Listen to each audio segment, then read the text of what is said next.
ನಿನ್ನೆ ರಾತ್ರಿ ಒಂದು ಘಟನೆ ನಡೆದಿತ್ತು ನಮ್ಮ ಚಿತ್ರದುರ್ಗದಲ್ಲಿ. ಆ ಘಟನೆಗೆ ಸಂಬಂಧಪಟ್ಟಂತೆ ಸ್ಪಷ್ಟನೆ ನೀಡಲಿಕ್ಕೆ ನಾನು ಬಯಸುತ್ತೇನೆ.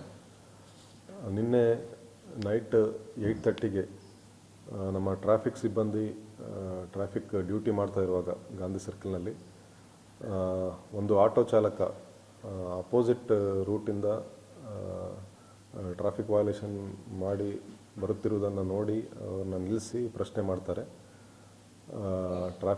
ಆಟೋ ಡ್ರೈವರ್ ಬಂದುಬಿಟ್ಟು ತಿಪ್ಪೇಸ್ವಾಮಿ ಅಂತ, 38 ಇಯರ್ ಓಲ್ಡ್, ಮಾಲಪ್ಪನಹಟ್ಟಿ ವಿಲೇಜ್. ಆವಾಗ ಆಟೋ ಡ್ರೈವರು ಸರಿಯಾಗಿ ಉತ್ತರ ಕೊಡದೆ ಎದುರು ಪ್ರಶ್ನಿಸುತ್ತಾರೆ ನಮ್ಮ ಸಿಬ್ಬಂದಿಯನ್ನು. ಅವನ ಬಿಹೇವಿಯರ್ ನೋಡಿ, ಅವನು ಕುಡಿದು ಇದ್ದಂತ ನೋಡಿ ನಮ್ಮ ಕಾನ್ಸ್ಟೇಬಲ್ ಅವನ್ನ ಕರ್ಕೊಂಡ್ಬಂದು ASIನ ಕರೆಸಿ ಡ್ರಂಕ್ ಆ್ಯಂಡ್ ಡ್ರೈವ್ ಟೆಸ್ಟ್ ಮಾಡಿಸೋಕ್ಕೆ ಪ್ರಯತ್ನ ಮಾಡ್ತಾರೆ. ಆವಾಗ ಆಟೋ ಡ್ರೈವರು ಯಾರಿದ್ದಾರೆ ಪೊಲೀಸರ ಜೊತೆ ಸ್ವಲ್ಪ ವಾಗ್ವಾದ ಮಾಡ್ತಾನೆ. ಅಲ್ಲಿಂದ ಗಾಡಿ ಬಿಟ್ಟು ಹೋಗ್ಲಿಕ್ಕೆ ಪ್ರಯತ್ನ ಮಾಡ್ತಾನೆ. ಆವಾಗ ನಮ್ಮ ಪೊಲೀಸರು ಅವನ್ನ ಅಲ್ಲೇ ನಿಲ್ಲಿಸಿ ಆಟೋದಲ್ಲಿ ಕೂರ್ಸೋಕ್ಕೆ ಪ್ರಯತ್ನ ಮಾಡ್ತಾರೆ, ಡ್ರಂಕ್ ಆ್ಯಂಡ್ ಡ್ರೈವ್ ಟೆಸ್ಟ್ ಮಾಡಿಸೋಕ್ಕೆ. ಅದಕ್ಕೆ ಅವನು ಅದಕ್ಕೆ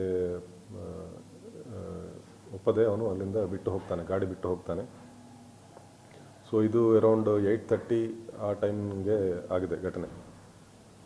ತದನಂತರ ಅಲ್ಲಿ ಸ್ವಲ್ಪ ಜನ ಕೂಡ ಸೇರಿದ್ರು, ಎಲ್ಲರೂ ಕೂಡ ಅವರ ಬಿಹೇವಿಯರ್ ನೋಡಿದರು, ವಿಡಿಯೋ ರೆಕಾರ್ಡ್ಸ್ ಕೂಡ ಆಗಿದೆ. ಸ್ವಲ್ಪ ಪೊಲೀಸರ ನಡುವೆ ಮತ್ತು ಆಟೋ ಡ್ರೈವರ್ ನಡುವೆ ಜಟಾಪಟಿ ಕೂಡ ಆಗುತ್ತೆ, ಮತ್ತು ಆಟೋ ಡ್ರೈವರ್ ಕೂಡ ಪೊಲೀಸರನ್ನ ಎದುರು ಪ್ರಶ್ನಿಸೋದು ಇದೆಲ್ಲ ಕೂಡ ನಡೆಯುತ್ತೆ. ಆಮೇಲೆ ಅವನು ಆಟೋ ಬಿಟ್ಟು ಹೋಗಿದವನು ಅರೌಂಡ್ 9:15ಗೆ ನಮ್ಮ ಟ್ರಾಫಿಕ್ ಕಾನ್ಸ್ಟೇಬಲ್ಸ್ 9 o'clock ಅವರು ಡ್ಯೂಟಿ ಮುಗಿಯುತ್ತೆ, ಅವರೆಲ್ಲ ವಾಪಸ್ ಮನೆಗೆ ಹೋಗ್ತಾರೆ ಡಿಬ್ರೀಫಿಂಗ್ ಆಗಿದ ನಂತರ. ಈತನು 9:15ಗೆ MG ಸರ್ಕಲ್ಗೆ ಬಂದು ಅಲ್ಲಿ ಅವನ ಸುತ್ತ ಸ್ವಲ್ಪ ಪೆಟ್ರೋಲ್ ಹಾಕ್ಕೊಂಡು ಅದಕ್ಕೆ ಬೆಂಕಿ ಹಚ್ಚಿ ಅವನ ಕೈಯಲ್ಲಿ ಒಂದು ಪೆಟ್ರೋಲ್ ಬಾಟಲ್ ಹಿಡ್ಕೊಂಡು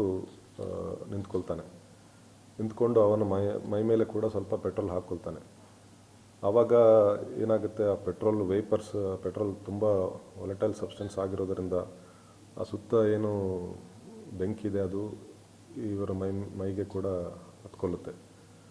ಸೊ ಆ ರೀತಿ ಒಂದು ಆಕ್ಸಿಡೆಂಟಲ್ಲಿ ಫೈರ್ ಆಗಿ ಅವ್ರಿಗೆ ಒಂದು 50%ಕ್ಕಿಂತ ಜಾಸ್ತಿ ಬರ್ನ್ ಇಂಜುರೀಸ್ ಆಗಿತ್ತು. ಆಮೇಲೆ ಅವ್ರನ್ನ ರೆಸ್ಕ್ಯೂ ಮಾಡಿ ಚಿತ್ರದುರ್ಗ ಹಾಸ್ಪಿಟ್ಲ್ಗೆ ಕರ್ಕೊಂಡೋಗಿ ಅಲ್ಲಿ ಪ್ರಾಥಮಿಕ ಚಿಕಿತ್ಸೆ ನೀಡಿ ಅಲ್ಲಿಂದ ಅವ್ರನ್ನ ದಾವಣಗೆರೆ SS ಹಾಸ್ಪಿಟಲ್ಗೆ ತಲುಪಿಸಿದ್ವಿ. ಈಗ ಚಿಕಿತ್ಸೆಯನ್ನು ನೀಡ್ತಾ ಇದ್ದಾರೆ ಡಾಕ್ಟರ್ಸು. ಸೊ ಈ ಒಂದು ಇನ್ಸಿಡೆಂಟ್ ಬಗ್ಗೆ ಸ್ವಲ್ಪ ಗೊಂದಲಗಳು ಸೃಷ್ಟಿಯಾಗಿತ್ತು.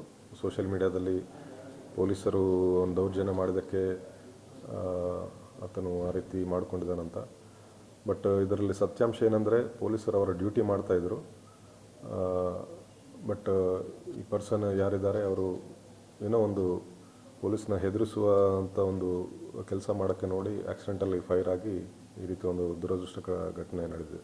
ಸೊ ಈ ಘಟನೆಯಲ್ಲಿ ಆಟೋ ಡ್ರೈವರ್ ತಿಪ್ಪೇಸ್ವಾಮಿ ಪೊಲೀಸರ ಜೊತೆ ವಾಗ್ವಾದ ಮಾಡ್ತಾನೆ ಮತ್ತು ಅಲ್ಲಿಂದ ಓಡಿ ಹೋಗೋ ಪ್ರಯತ್ನ ಮಾಡ್ತಾನೆ. ಆವಾಗ ಪೊಲೀಸರು ಅವನ್ನ ನಿಲ್ಲಿಸುವ ಪ್ರಯತ್ನದಲ್ಲಿ ಸ್ವಲ್ಪ ಜಟಾಪಟಿ ಆಗುತ್ತೆ. ಆದರೂ ಕೂಡ ಪೊಲೀಸರಿಂದ ಏನಾದರೂ ತಪ್ಪುಗಳಾಗಿದೆ ಅದು ನಾವು ಪರಿಶೀಲನೆ ಮಾಡ್ತೀವಿ. ಅಡಿಷನಲ್ SP ಅವ್ರ ಕಡೆಯಿಂದ ಒಂದು ಎಂಕ್ವೈರಿ ಮಾಡಿಸ್ತೀವಿ. ಅಲ್ಲಿ ಕಾನ್ಸ್ಟೇಬಲ್ ಅಥವಾ ASI ಯಾರಾದರೂ ಏನಾದರೂ ಮಿಸ್ಬಿಹೇವ್ ಮಾಡಿದಾರ, ಅದರ ಬಗ್ಗೆ ಖಂಡಿತ ನಾವು ಪರಿಶೀಲನೆ ಮಾಡಿ ಕ್ರಮ ಕೈಗೊಳ್ಳುತ್ತೇವೆ.